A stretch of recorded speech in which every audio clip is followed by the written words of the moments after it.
PCOD बहुत ज़्यादा बढ़ता जा रहा है और बहुत ज़्यादा इफ़ेक्ट करता है फीमेल हेल्थ को। बिकॉज अगर हमारे हार्मोन्स इम्बैलेंस रहेंगे तो सिर्फ फर्टिलिटी ही इफ़ेक्ट नहीं होती, हम और बहुत सारा डिजीज़ के प्रोन हो जाते हैं, जिसमें कि थायराइड आता है, सर्टेन टाइप ऑफ कैंसर्स आते हैं एंड ओवरऑल बॉडी की health and mental health effect होती है। तो पीसीओडी का क्या ट्रीटमेंट है, क्या चीज़ें हम कर सकते हैं और क्यों बढ़ रहा है। तो पहले तो चीज़ हमें कारण जानना बहुत ज़रूरी है, बिकॉज आयुर्वेद कहता है कि कारण का निवारण जब तक नहीं होगा तब तक डिजीज़ बार बार आती रहेगी। सो कारण क्या है? अगर हम बहुत ज़्यादा स्पाइसी फूड, बहुत ज़्यादा पैक्ड फूड खाना शुरू कर देते हैं, उसकी डेली खा रहे हैं या वीकली इंटेंसिटी बहुत ज़्यादा होगी है, तो ऑब्वियसली हमारे हार्मोन प्रोफाइल को डीरेंज करता है।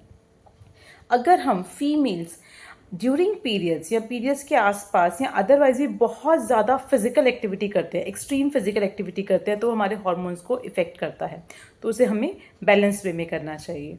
अगर हम ड्यूरिंग पीरियड्स बहुत ज़्यादा फिजिकल एक्टिविटी करते हैं, मेंटल स्ट्रेस लेते हैं, तो वो भी हमारे पीरियड्स को डीरेंज करता है।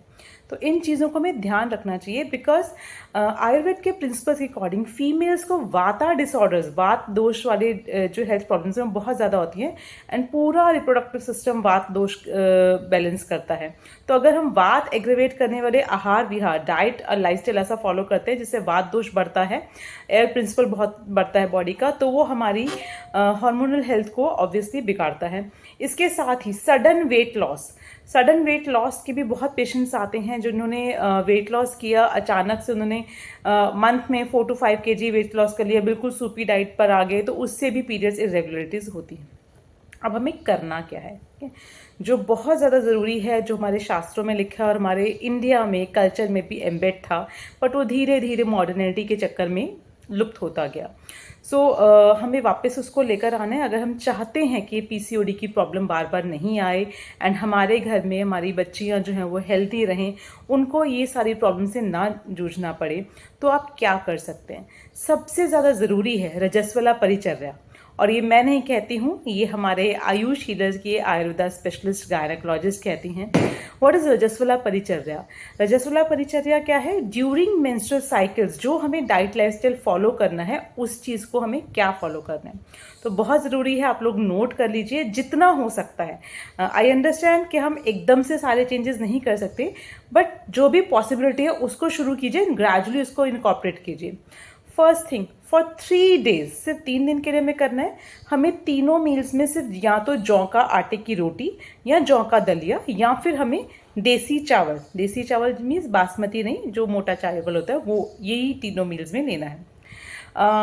हमें कोई सब्जी, कोई दाल नहीं लेनी, हम दूध चावल ले सकते हैं, दूध रोटी ले सकते हैं, दूध दलिया ले सकते हैं। तो हमें दूध, घी, चावल, जौ इनका प्रयोग करना है। कोई भी पैक्ड फूड, कोई भी मिर्च मसाले वाली चीज़ें नहीं खानी है। फिजिकल एक्टिविटी, मेंटल स्ट्रेस, पहले के ज़माने में कहा जाता था ना कि आप बिल्कुल ड्यूरिंग पीरियड्स बिल्कुल रेस्ट, जब तक जान पे ना बनाए ना तब तक काम नहीं करो।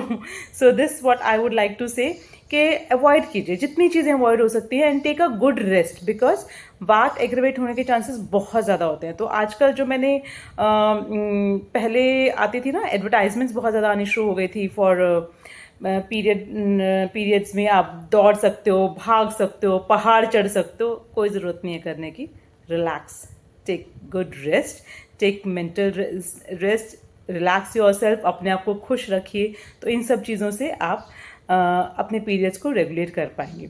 इसके अलावा आप मीठे फल खा सकते हैं, जैसे केला है, सेब है, मौसम का, उस मौसम में जो भी मीठा फल आ रहा है, खट्टा नहीं होना चाहिए, वो फल खाइए आप। धागे वाली मिश्री को इंक्लूड कीजिए, बिकॉज इन 3 दिन हम अवॉइड करते हैं कोई भी सॉल्ट, पेपर, स्पाइसी फूड, हमको मीठा खाना आता है, और वो भी हमें धागे वाली मिश्री अलग से आती है, वो आप पंसारी की दुकान पे जाएंगे तो आपको मिल जाएगी, उसको इंक्लूड कीजिए।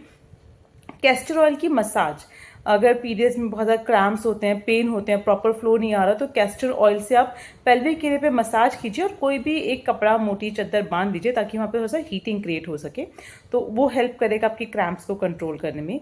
इन सब चीज़ों को फॉलो कीजिए। रात को 10 मुनक्का भिगो के या 8 मुनक्का भिगो के, दिन में चाहे एक बार आप 8 मुनक्का खा लीजिए या फिर 2 बार ले सकते हैं, एंड इन चीज़ों को फॉलो कीजिए। एंड बताइए आपके पीसीओडी के सिम्टम्स कितने रिलीव हो गए हैं।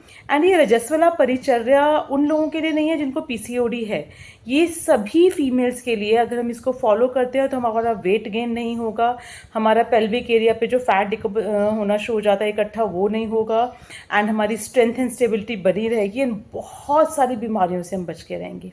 I hope this helps and इसको फॉलो कीजिए। हमारे आयुष हीलर्स में अगर आप आयुर्वेदा गायनेकोलॉजिस्ट से कंसल्टेशन लेना चाहते हैं तो मैंने डिटेल्स इस वीडियो में शेयर किए हैं। आप डिस्कस कर सकते हैं अपनी problems and complete Ayurveda treatments Ayush healer Ayurveda gynaecologist से ले सकते हैं। Thank you.